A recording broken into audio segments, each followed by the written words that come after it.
Vice Chancellor to formally introduce Vice Chancellor of University of Queensland to the August gathering.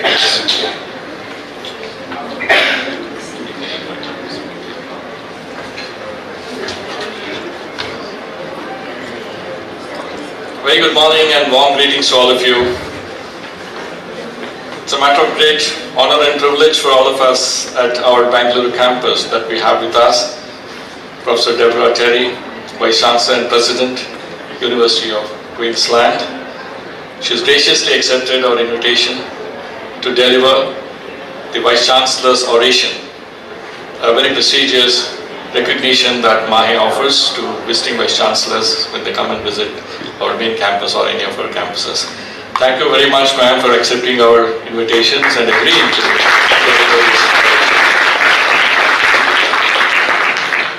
Professor Deborah is a highly experienced leader in the Australian university sector and is an internationally recognized scholar in psychology. Since August 2020, Professor Terry has served as Vice Chancellor and President of University of Queensland. Prior to this, she was Vice Chancellor to Curtin University in Western Australia from 2014 to 2014 to 2020. Having grown up in Perth and Canberra, Professor Terry completed a PhD in social psychology at the Australian National University in Canberra. She moved to Brisbane in 1990 to begin her academic career in the University of Queensland School of Psychology. Between 1990 and 2014, she progressed through a range of academic positions at UQ before moving into senior university leadership roles, eventually becoming Senior Deputy Vice Chancellor. Professor is a Fellow and a past President of Academy of Social Sciences in Australia and an appointed member of the Australian Research Council Advisory Council. She currently serves on the boards of the Australia and New Zealand School of Government, AAR NET, Brisbane Girls Grammar School and Westpac Scholars, and she is also a member of the university's 21 Executive Committee. Professor Deborah has previously served as Chair of the Board of Universities, Australia. For her distinguished service, she was made an officer of the General Division of Order of Australia, AO, in June 2015 in recognition of her distinguished service to education in the tertiary sector. Ladies and gentlemen, let's put our hands together to Professor Deborah. And today she's going to deliver her oration on vital role of universities in seizing growth and development opportunities and tackling global opportunities. Professor Deborah. Thank you very much for that kind introduction, and good morning everyone, and wonderful to see so many of you here. Before I begin, can I acknowledge Lieutenant General Dr. Venkatesh, Vice Chancellor of the Manipal Academy of Higher Education, and your senior colleagues, Mr. Peter Varghese, AO, Chancellor of the University of Queensland, other distinguished guests, students, one and all. Thank you for inviting me to deliver a Vice Chancellor's oration. I was deeply humbled to receive your invitation, so it's a great honour to be able to join you here today. And the topic I've chosen to speak on is obviously quite a broad topic, so I'll try and do it as much justice as I can in the next 20 or so minutes. But in the process of addressing this broad topic, I want to focus on some key areas where I believe our two nations, India and Australia, have real opportunities for deepening partnerships in our mutual best interests. Before I get to that topic though, I'd like to briefly introduce you to the institution that I lead, the University of Queensland, or UQ, as we are more commonly known. For those of you not so familiar with Australia's geography, the state of Queensland is in the northeastern corner of the Australian mainland.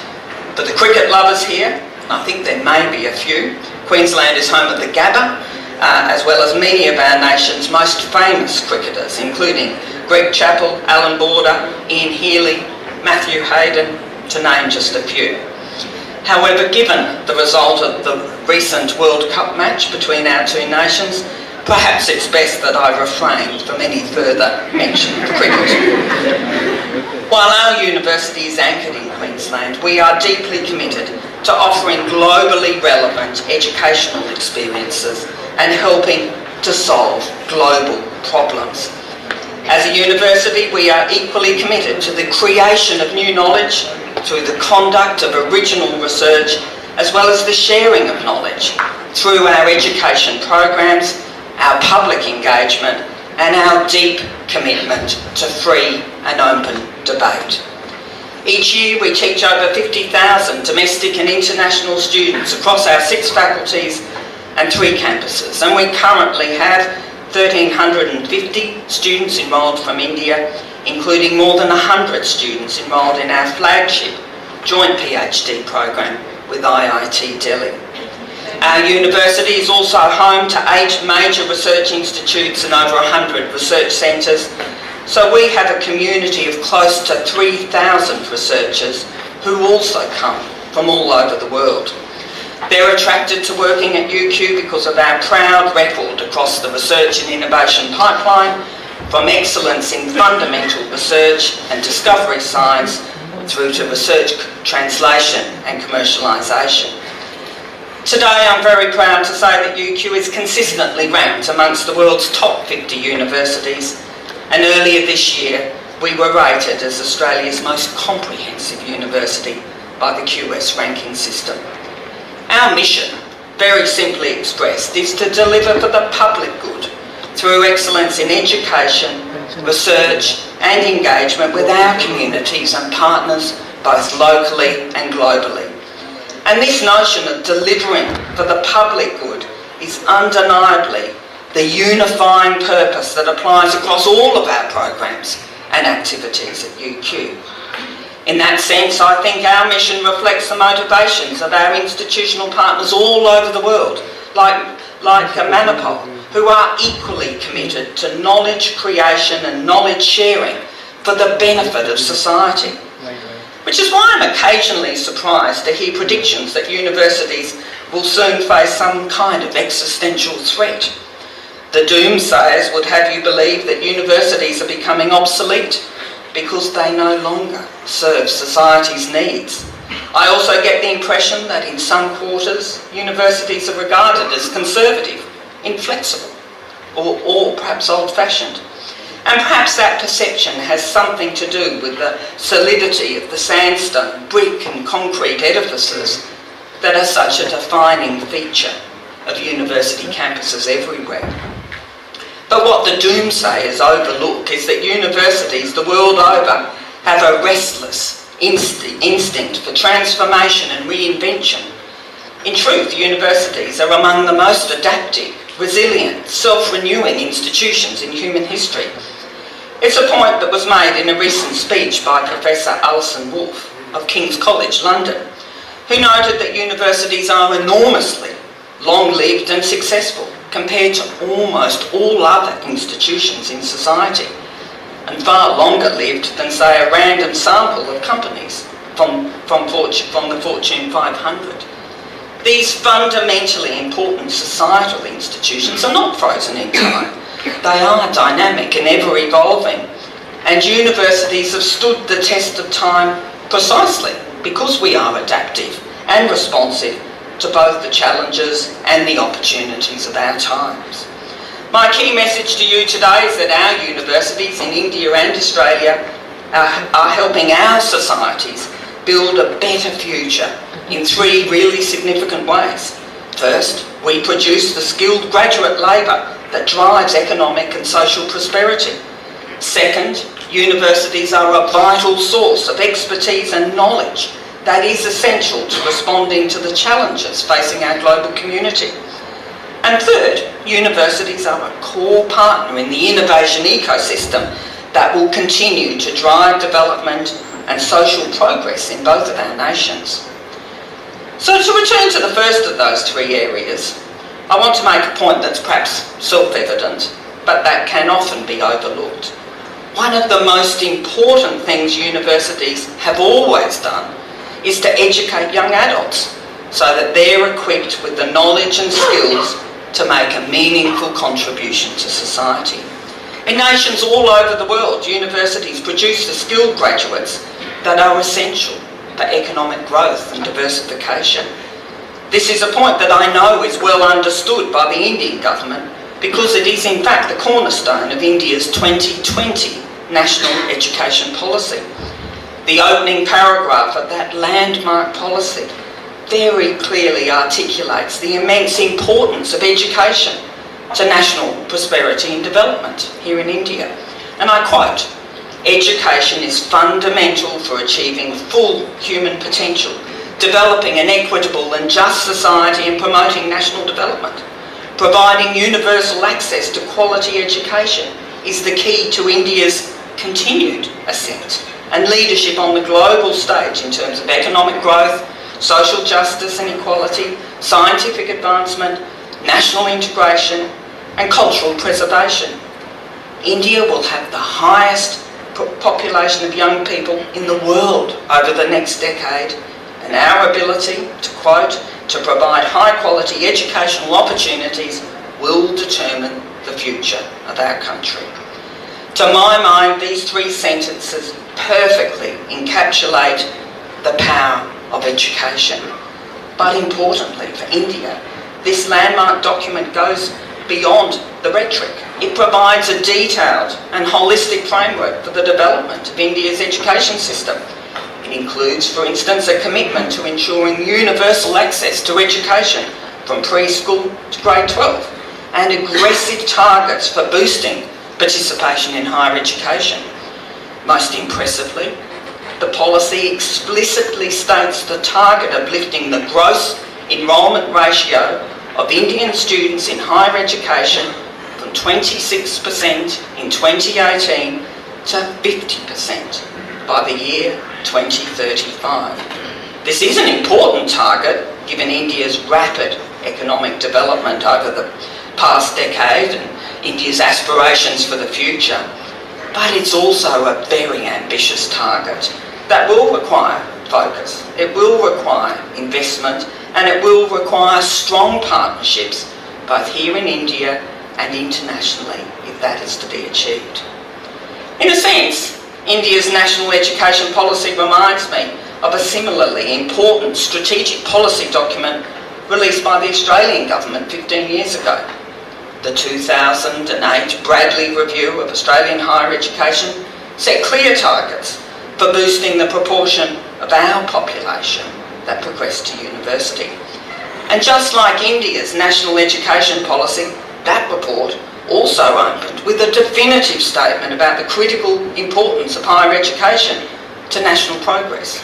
And I quote, "There is an international consensus that the reach, quality and performance of a nation's higher education system will be key determinants of its economic and social progress. If we are to maintain a high standard of living underpinned by a robust democracy and a civil and just society, we need an outstanding, internationally competitive higher education system." At that time, back in 2008, around 29% of Australians aged 25 to 34 had a university degree. But the Bradley Review set a target to lift that figure to 40% by 2020. As a nation, we've not only met that target, we've exceeded it. The most recent figures are that today 44% of 25 to 34-year-olds in Australia have a university degree. But there is also a very clear view in Australia's current review of higher education that this figure will need to continue to increase in the future to deliver ongoing economic growth and social cohesion. So through these commitments to lifting higher education participation rates, both India and Australia recognise that our future strengths are dependent on the knowledge and skills of our citizens. As the former United States Ambassador to Australia, Jeffrey Gleich, so eloquently puts it, universities are vitally important because they help us to see the future and prepare future generations to succeed in it. This is especially important right now, at a time when the world is facing challenges on so many fronts. Of course, There's the growth in geopolitical tensions. There's the challenge of negotiating the social consequences of artificial intelligence and other rapid technological advances. And there's the increasingly urgent global challenges of food and water security, mitigating the impact of our changing climate and managing the necessary energy transitions. Each of these issues present significant challenges for humanity that will require complex, multidisciplinary responses.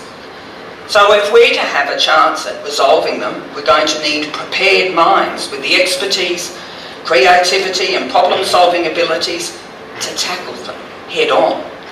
I was greatly encouraged to see that this very notion was also captured in the scene-setting introduction to India's national education policy, and I quote again, "With the quickly changing employment landscape and global ecosystem, it is becoming increasingly critical that children not only learn, but more importantly, learn how to learn. Education thus, I quote again, must move towards less content and more towards learning about how to think critically and solve problems, how to be creative, how to draw on multidisciplinary perspectives and how to innovate, adapt and absorb new material in novel and changing fields." To all of that, I couldn't agree more, and it's certainly a very important focus for us at UQ. Across all of our teaching and student experience programs, we have a core responsibility to prepare our graduates to thrive and lead in this rapidly changing world. A world in which generative AI will rapidly accelerate the process of automation across most sectors of our economy, resulting in major productivity shifts.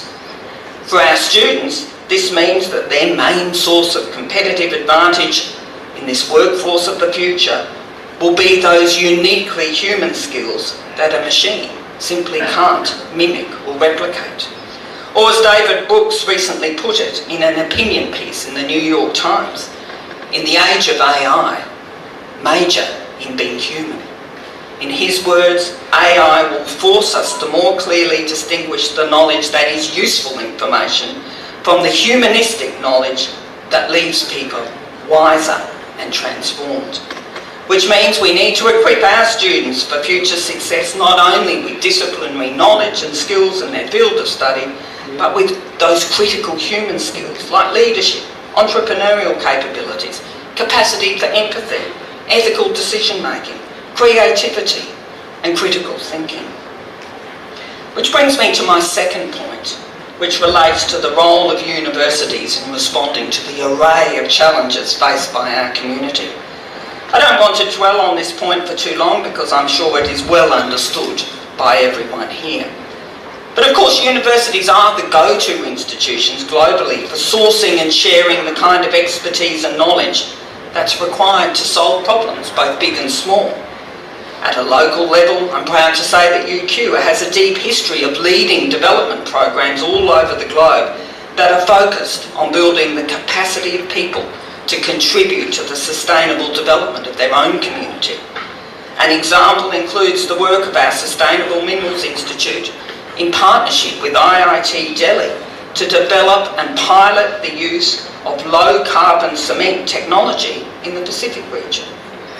Of course, at a much broader level, our universities are on the front line of the global response to those shared economic, social and environmental challenges that I referred to earlier. Challenges like energy transition and climate change, food and water scarcity and security, pandemic preparedness and conservation. Every university in the world can point to examples of research programs that are aimed at solving those challenges and many more. Just last week, I was in Hanoi and I had the honour of attending the launch of the e-Dengue project, a significant collaborative effort to address one of the world's major emerging disease challenges. The project is trialling a digital tool to predict and mitigate dengue outbreaks in the Mekong Delta region, outbreaks that have dramatically increased in the past decade due to climate change. It's a major public health initiative being funded by the UK Wellcome Trust 8.5 million Australian dollars, involving an international team led by one of our researchers in public health, trained in Vietnam, did his postgraduate work in Australia, and is now one of our researchers. It's those people-to-people links that it's based on. It brings in Yale University, it brings in colleagues from other universities in Australia and Vietnam, and also from Japan. Another recent example is the donation of vials of monoclonal antibodies by the state of Queensland to Kerala, a novel treatment for the Nipah virus that was originally developed at UQ as a treatment for a closely related virus. We've also recently established centres of research excellence that are focused on bioplastics and the efficient conversion of carbon dioxide into valuable products such as chemicals and fuels. The important point is that each of these potentially game-changing opportunities for humanity requires ongoing investment in research infrastructure and capability, as well as genuine commitment to collaborate across sectors, across disciplines, and between nations. And that leads me to the third and final point that I wanted to discuss today. And this point relates to the role of universities in driving social progress and economic growth as an essential partner in the innovation ecosystem. As I know everybody here appreciates, universities all over the world do extend the boundaries of what we know through research in every area of human endeavour. So in this way, universities produce new knowledge and perspectives that inform public policy and social progress, as well as providing the vital inputs for a thriving innovation ecosystem. But we need close, effective partnerships with industry and government to cultivate the kind of innovation that's genuinely transformational. As Australia's former Chief Scientist, Professor Ian Chubb, frequently put it, when it comes to innovation, it takes three to tango. In other words, it requires a genuine partnership between government, industry and universities to create thriving innovation ecosystems. In recent years in Australia, there's been a very concerted effort to create a more joined-up innovation ecosystem, with industry, government and universities working in much closer partnership. And I'm sure that that same tripartite partnership is equally important to the growth and success of the local ecosystem here in India. Prior to travelling here, I had the opportunity to read the Innovation Towards Growth report that was published earlier this year by the Manipul Foundation and the Centre for Civil Society, a really nice report. And it specifically makes the point that the state of Karnataka has recently, has emerged as one of India's leading innovation regions. According to that report, there are a range of defining features of the state's innovation system here that should be seen as best practice for other Indian states, like knowledge output and diffusion, access to capital and investment, and most significantly, a vibrant IT and biotech sector. Together, they position this region as a rival for other innovation hotspots in the world, a position that is well in sight if the deep local partnerships between universities, government and industry are further turbocharged by diverse and sustained global partnerships.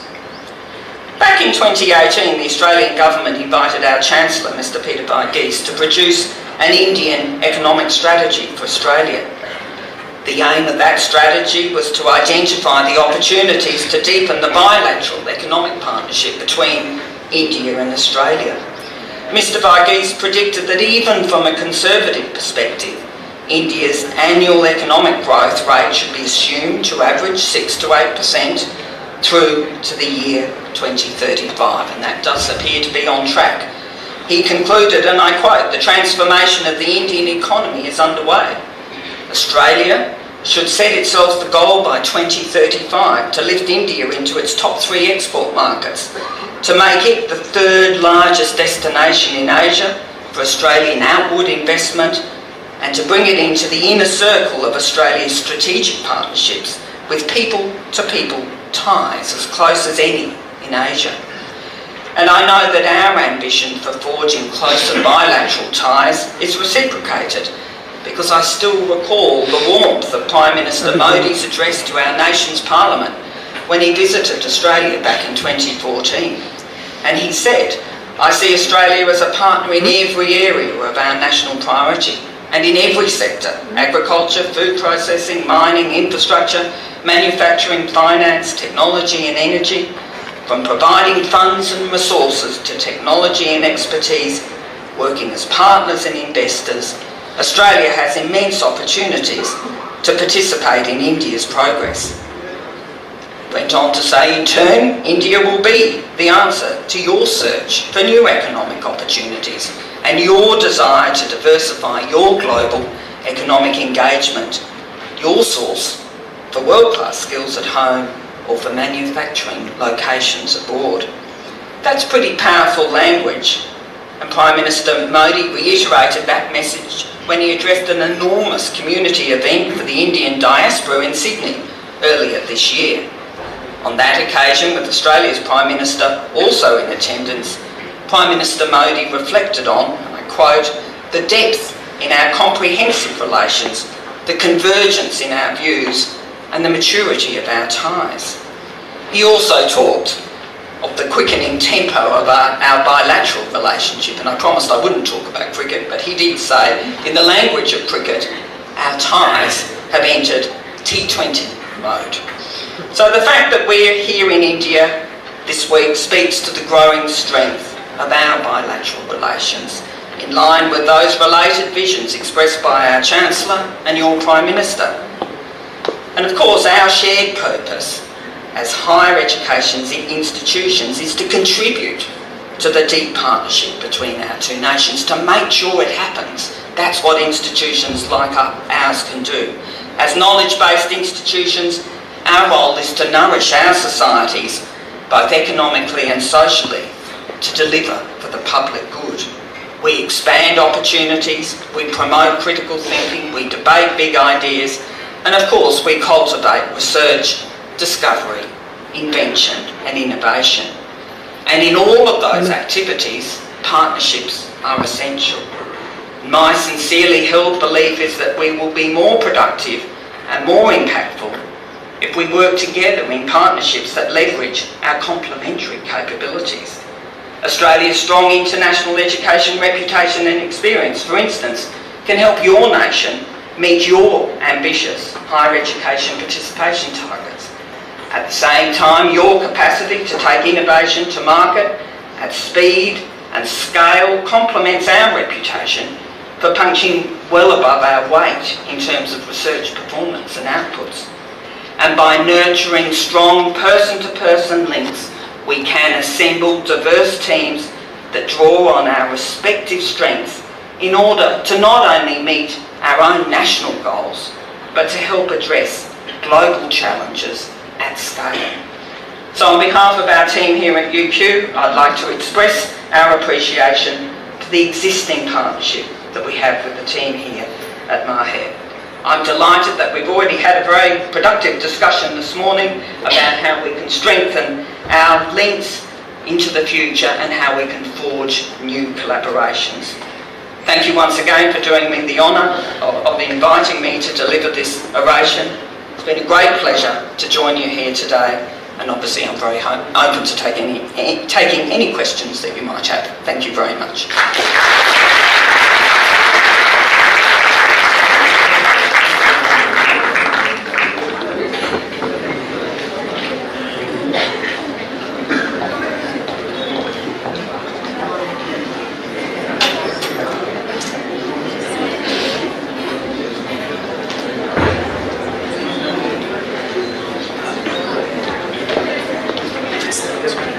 Good afternoon, everybody. If you can just get you to take your seats.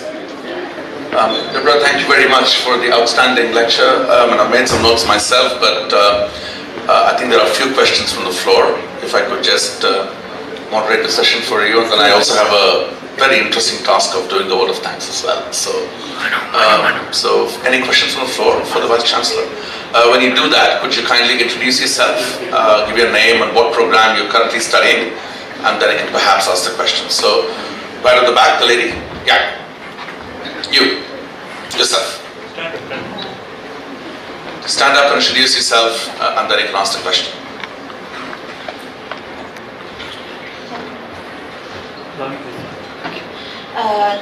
Good morning to everyone here. I'm Professor Terry.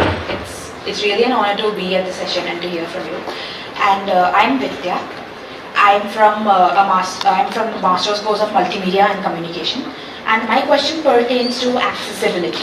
So when you say it's very important for universities to seize growth and developmental opportunities, improve bilateral ties between countries, and be the pioneers of social change, it is important to acknowledge that accessibility to universities is a huge reason why a lot of the population cannot pursue higher education as such. So accessibility in terms of economic resources, location, geography, any other thing. So how should we tackle this challenge? How should we go about it? Thank you.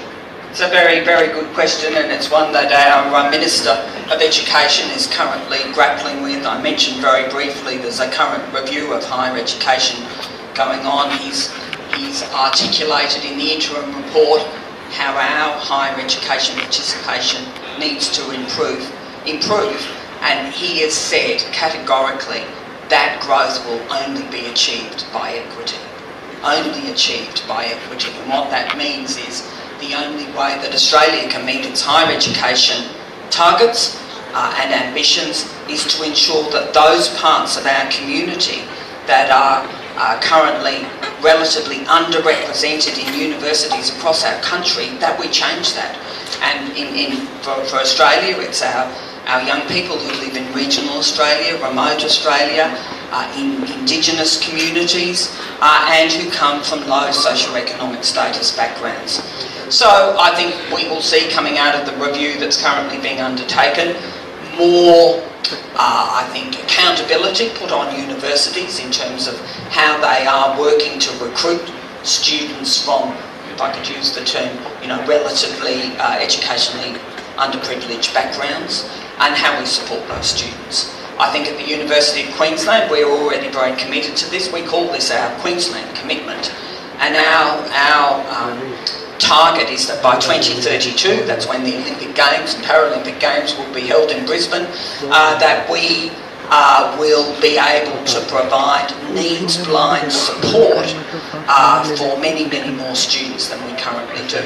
So I think government does recognise that this is where growth is going to come from.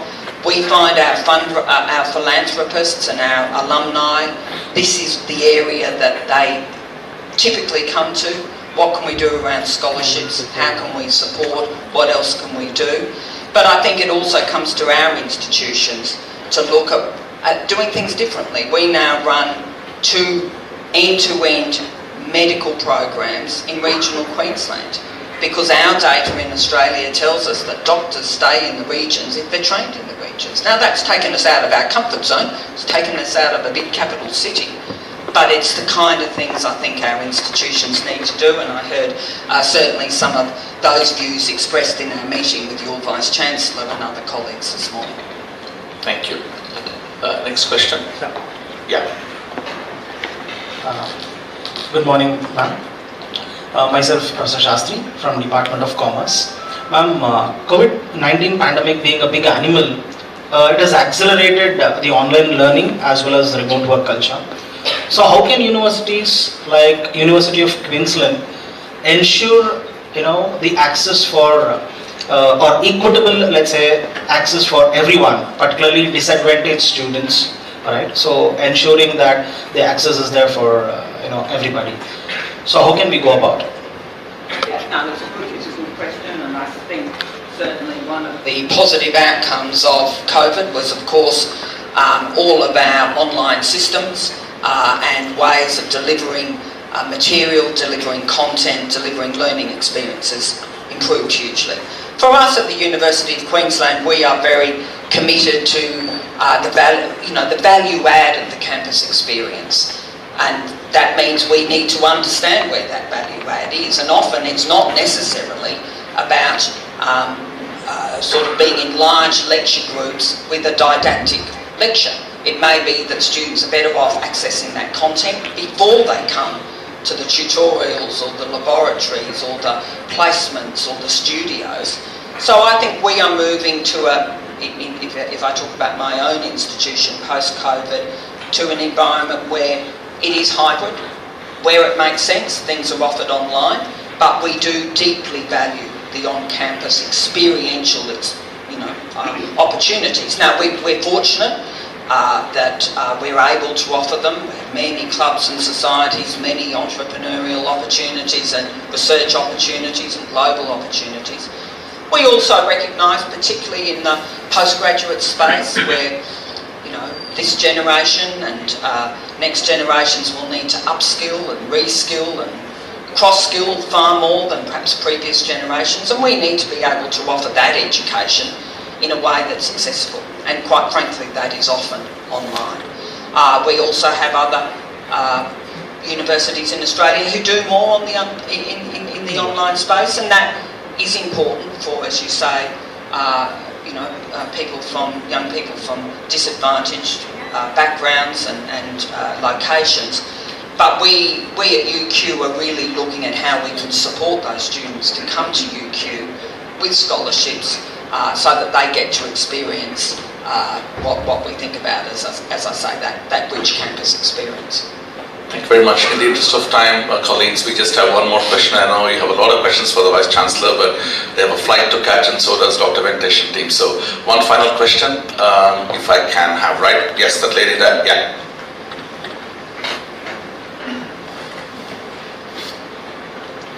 Good morning. Thank you for the lovely talk. My name is Arunima. I'm a student from the Humanities Department studying economics and political science. My question was, with the constant advent of new technology and constant development in technology, has there ever been a need to enhance your curriculum to meet the needs of technology developing on a day-to-day scale? And when you're enhancing the curriculum of a particular course, how do you ensure that technology is integrated in a certain sense to ensure ethical use of technology when students are studying? Thank you very much. Yeah, it's a very good question. Just because you can do something doesn't mean you should do it, and that's obviously the ethical lens that has to underpin all technology development, and quite frankly to pervade all of our education around new technologies. I mean, because of UQ is very much a research intensive university like Manipal, deeply values research. It means that our researchers who are involved in curriculum development and teaching are very much at the cutting edge of technology. And that's important because our students are being taught really what's going to happen really rather than what's happening now.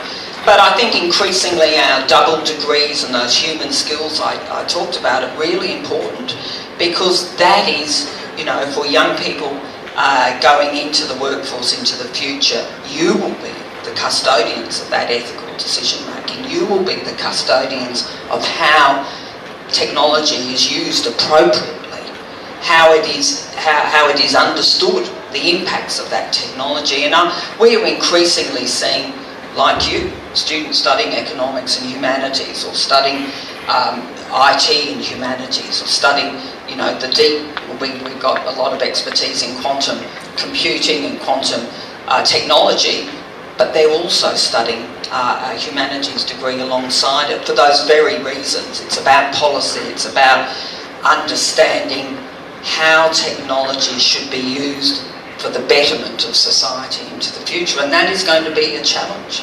And all of you will be, I know, well equipped to take up that challenge, but we will be relying on you. So thank you for the question. Thank you very much to all of you for the questions, and thank you for putting your hands together and thank you for celebrating. I would now request Vice Chancellor and Deborah to come for a small felicitation ceremony here, please.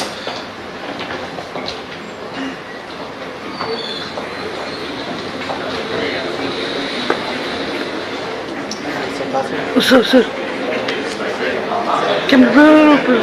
Barbara.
ladies and gentlemen, I need to have a very interesting task of delivering the word of thanks.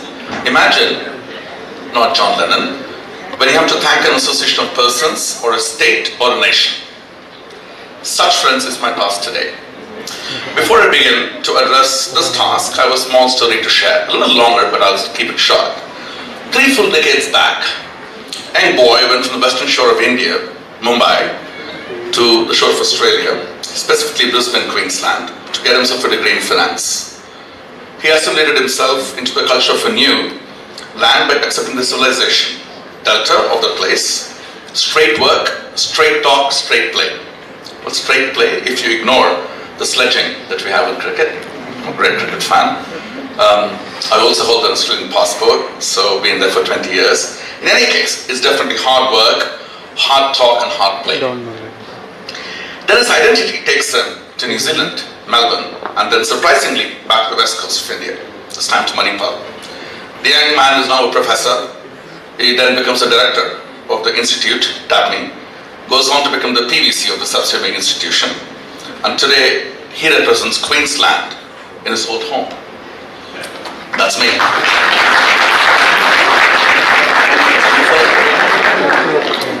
He carries the golden sheen the Queensland cast on his character and endeavour, his gait and growth, and his health and wealth, and his passion and compassion. He was a crude diamond that Queensland polished to a nicety. He stands before you today to give thanks to the people from his new home at the premises of his old home. What a beautiful destiny.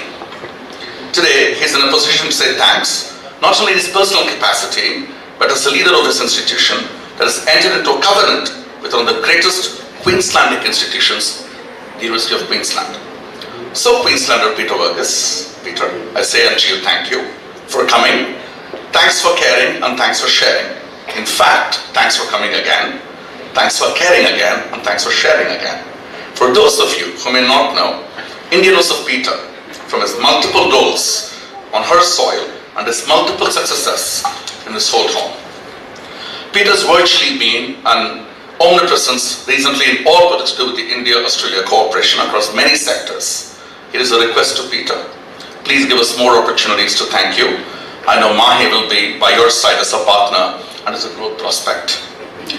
To Deborah, may I say how grateful I am for your presence here, and having been privy to some of your excellent work for the recognition of universities, and today's talk is a great example.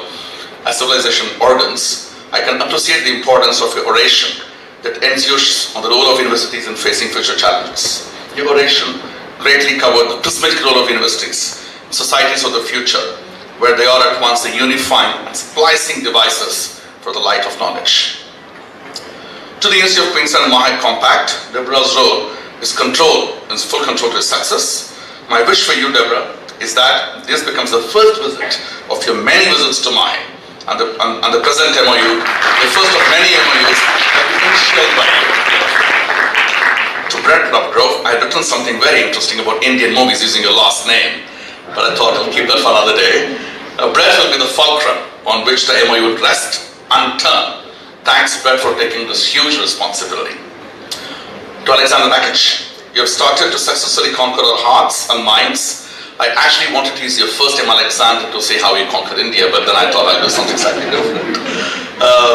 We love it. Brilliant strategy, brilliant results, and I know how difficult it is to conduct engagement, especially when you can only speak on the positives. Thank you for being here. And to Toa Haring, the world is yet to see a better coordinator than you. Thank you for being so patient with us. And to my colleague and Vice Chancellor, Lieutenant General M.D. Venkatesh Karnakar, who heads the International Office, and all my colleagues, directors, professors, colleagues, and students, thank you so very much for being here. It is a very, very interesting journey that you have commenced. We have a very long relationship with UQ, and I cannot thank enough Deborah and the entire team for being here for this very momentous occasion. Could you please join me in putting your hands together for a very, very big round of applause.